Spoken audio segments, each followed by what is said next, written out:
বলছে প্রভু, তুমি তো আমাদেরকে গাইতে বলছো কৃষ্ণ নাম, কিন্তু প্রভু আমরা কেন শুধু কৃষ্ণ নাম করব?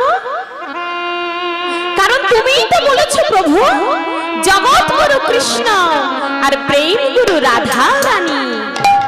তাই আমরা কেন তাহলে শুধু কৃষ্ণ নাম করব? আমরা রাধা কৃষ্ণ একই সাথে নাম করব। কেমন ভাবে? ও মায়েরা, এবার দুটি বাহু তুলে দেখি সবাই মিলে গৌর হরিকে ডেকে আনতে হবে তো নদিয়াতে। নিতাই গৌর হরি বল, হরি বল, হরি বল। গৌর হে গৌরাঙ্গ মধুর নাম, আরে চেনা